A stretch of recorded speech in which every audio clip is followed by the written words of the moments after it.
Have you been feeling like you're holding everything together lately, but nothing's feeling quite secure for you? This upcoming full moon in Capricorn could be about to show you exactly where that strain is coming from.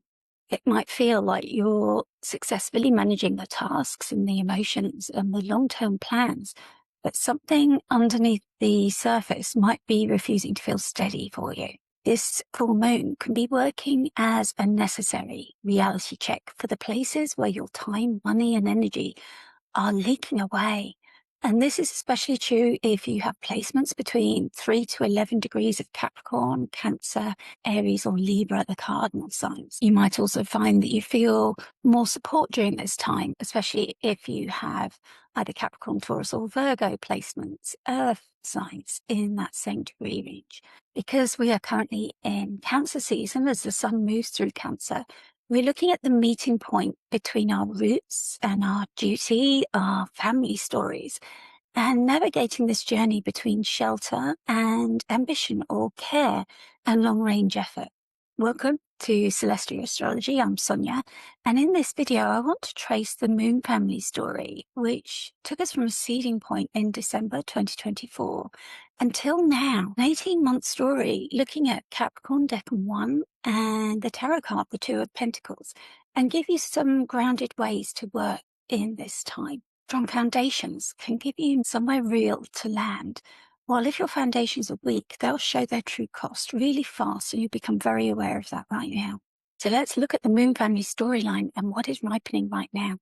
So as I said, this full moon belongs to a much longer story known as the moon family, and Dietrich Pessin identified this astrological technique, and she writes about it in the book Lunar Shadows 3. This particular cycle began on December 30th, 2024. So you might remember the time around Christmas going into New Year 2025. So I'm sharing the dates here for the Capricorn full moon family that we're in right now. And you can see the new moon on the 30th of December 2024 at 9 degrees of Capricorn. And then it meets this significant pressure point around September the 29th, 2025 at 7 degrees of Capricorn.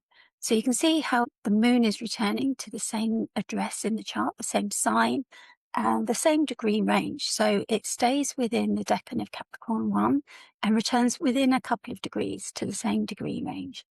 So that's why if you've got placements at that degree, you're being activated every 9 months, and the story is developing and continuing. And this was the first quarter phase. And now we come to the full moon, where it's ripening, coming to a culmination on the peak on the 30th of June 2026, 8 degrees of Capricorn. But it doesn't stop here. What you're being shown, you can take action on. There might be a tension between the Cancer part of your chart and the Capricorn part, but there's an integration coming ahead in March 2027.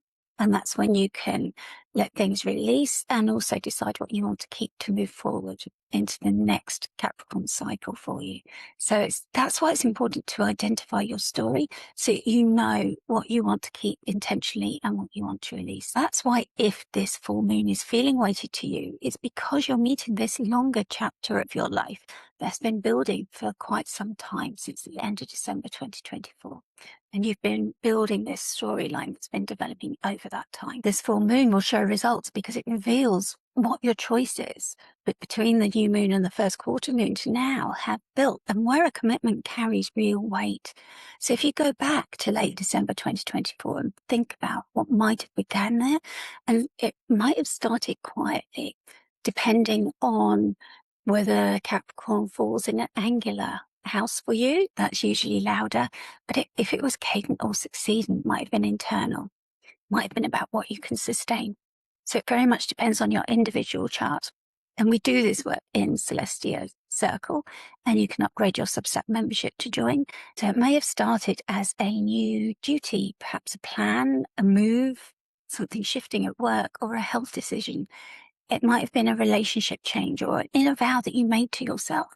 But whatever it was, that was the moment that you were planting seeds for this current experience. Then look at September 2025, because that first quarter phase usually brings some pressure, some correction, a decision, or the real cost of what you started then becomes clearer.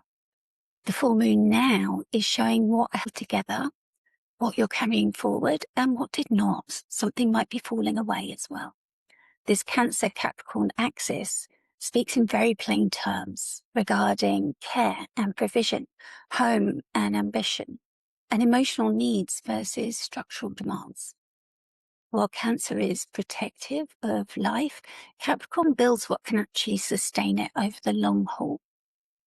The moon is in detriment here at this time of the full moon, or in exile in Capricorn, because it is ruled by Saturn and it's shining far from its home in Cancer. So it has to find its steadiness through its duty, its limits, time and pressure, instead of looking for its comforts first. Here's the chart for the time of this full moon, and there's a lot going on here. We're on quite a threshold, really. There's a lot of planets shifting and changing. So this question that we're being asked is sharpened because Saturn in Aries squares both luminaries. So we see that here. So it's got a square to the moon and a square to the sun. So that gives us a cardinal T-square, focused on action, timing, and accountability. And Saturn is carrying the weight of that at the peak. Saturn is ruling the moon. So if something in your life is lacking a proper structure, the friction is going to get obvious really fast around this time. We've also got Neptune in Aries. Saturn is separating from it, but it's still co-present in Aries, bringing that information, meaning that old ambitions can blur before a truer direction emerges. There can be confusion or disinformation, but also unreal expectations or a lack of boundaries. And that is why part of this moon keeps asking for firmer ground instead of fantasy. We have Jupiter in Cancer right now, co-present with the Sun and Mercury, and it's right at the anaretic degree, which means the last degree, which can be a crisis of action as Jupiter tries to finish up everything that it was trying to achieve during its time in Cancer. It's pulling us towards an expansion. It's showing us wisdom. It's magnifying our needs for emotional security, home, family, and our inner life that supports everything we do. And Jupiter was in a sextile with Mars in Taurus before Mars entered Gemini the day before the full moon. Now Mars has shifted. We actually have an antitia. So they've had connections 3 days running, but it's shifted. We've had a sextile. Then Mars moves into Gemini, forming an antitia, which is a hidden aspect. It's a mirroring of the light that they each contain. It's a hidden link between the drive for growth or the action and trust, even if those parts of the story didn't seem connected at first. So we've got the elements here of air and water, which don't always connect very well. And then the following day, after the full moon, a new sextile in fire and air will open as Jupiter moves into Leo. And again, they're much more suited to each other. They work better together. And that lightens that feeling, but helps us with perspective, conversation, and momentum. Whatever Mars and Jupiter were working on in earth and water, those tangible memories that they were working on are suddenly galvanized into action, ideas, inspiration. We also had Chiron recently entered Taurus on the 19th. So it's just getting settled in, but this is the first lunation with Chiron in Taurus. There's a whole sign trine between the earth signs, between the Capricorn moon and Chiron in Taurus. So there's this supportive tie between the moon and Taurus, and that might lead us to ideas of some somatic repair through simple embodied choices like sleep, food, money, and rest. These are the rhythms that steady the body and help you trust and proceed with confidence. And of course, we can't forget that Mercury is stationing in Cancer right literally a few hours before the full moon. So the full moon is carrying that signature of our thoughts stopping and staying still for a moment, almost like we're meditating in stillness and quiet before it moves retrograde. In the retrograde time, memories get louder in Cancer, and it's a review period rather than a rush period. So as the full moon separates and begins to wane, we can notice what needs revisiting before we try to force a final answer. It's a moment of stillness at the time of the full moon, just leaning into what comes up within you. Once you can name that story that's coming up from the combination of this astrology and the moon family, then the next part gets easier. The decan symbology points us to the kind of story that Capricorn 1 tells us. So here we have the chart together with the image from the Wild Way, and we see a dormouse lying on its back in a cozy little nest, and it's surrounded by insulation from these autumn leaves, but we see it's got one little eye open. He's just staying slightly awake, slightly alert. He's not quite ready to hibernate yet. So this Capricorn Decan 1 brings us back to a grounding question about what is actually worth your effort in the long run. This part of the sign cares less about the summit, the Capricorn ambition, and more about the first stones that we're placing in those foundations when something matters enough to build it properly. Astrologer Austin Coppock describes this decan as the headless body or the headless man, and that image points us towards a deep descent into the material world, where consciousness is meeting the body. It's less about the logic of the mind and more about the spirit and what we sense when we connect with the materiality, with the tangible, with the earth beneath us. And sometimes we're just the schedule, the bills, the room where we have to work, and what that means to us and how that actually impacts our body rather than what we think about it. So at this time, it's about connection with that food that we eat and the physical limits that we might usually try to ignore. Kira Ryberg uses the word inertia for this decan, and that also helps because Capricorn isn't just about always pushing forwards. Inertia is also staying power or using that momentum, the force that keeps something moving once you've started that ball rolling.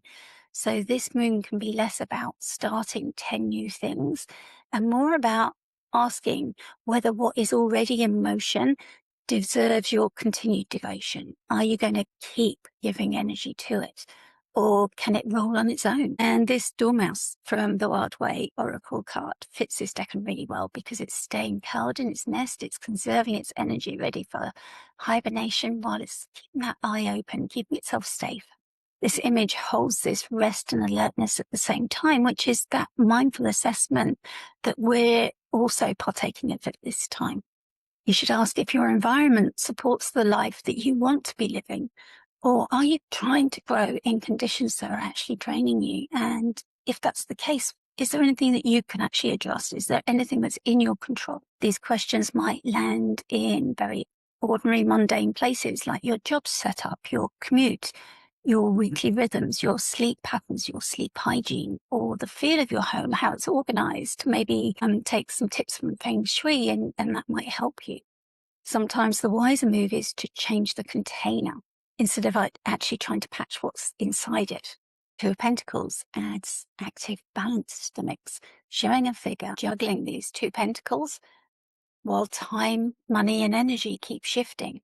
The card shows us movement and asks for steady adjustment rather than perfect control. We see the boats rising and falling on those wavy seas behind in the background, while the lemniscate loops around the pentacles, which tells us that the message is about ongoing management.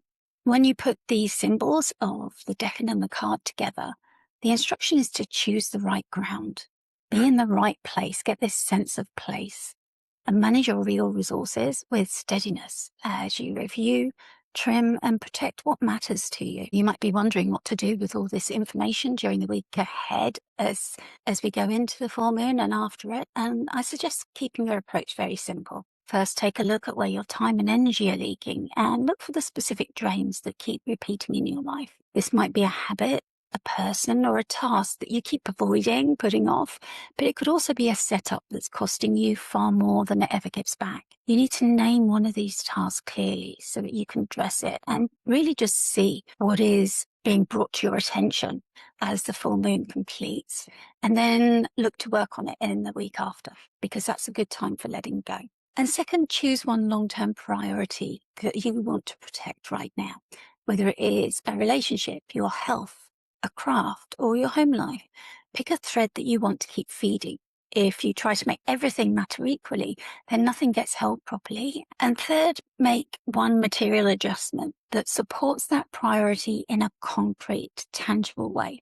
This could mean changing your schedule slightly, moving some money around, or finally saying no to an obligation that is just draining you and not helping you. You might need to put a boundary in where one has been missing for a long time, and that square to Saturn is going to help you with that. Working on grounding. is going to be helpful at this time. And if you want a grounding ritual, you might want to find a small stone, a leaf, or something from the natural world, and first ask its permission to work with it before you take it away from where it naturally is fallen or is lying. Choose a place where you're going to work with it and hold it while you intentionally slow your breathing. Feel your feet connecting with the earth. Reflect on what you're choosing to cultivate over the coming years, and especially in the 9 months up to that time of integration. You should ask yourself what this path will require in patience, care, money, or rest.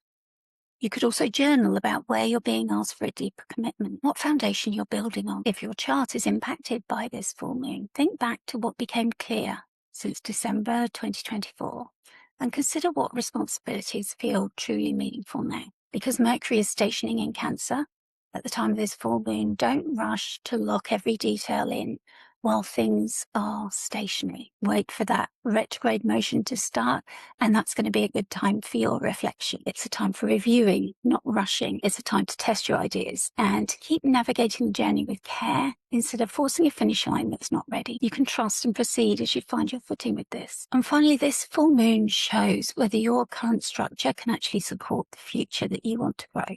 So look back at late December 2024 and late September 2025 to name that story. And if you want help tracing this thread, comment Moon Family below, or you can book a reading at celestiaastrology.com or join Celestia Circle for deeper support while navigating the Moon Families. There'll be a Moon Family workshop where I'll help you learn how to work with the Moon Families yourself. And you can find the Moon Families on astroseek.com, where you can just find the dates and the locations to work with them yourself. And you'll find all the links below. So this time, this full moon is showing you exactly where your repeated choices are holding firm and where they might be costing you. So I hope that this is helping you. If you've enjoyed this, if you found something useful in it, please do like this video. It's really helpful for me. And also remember to subscribe. Thank you so much. Travel well, friends.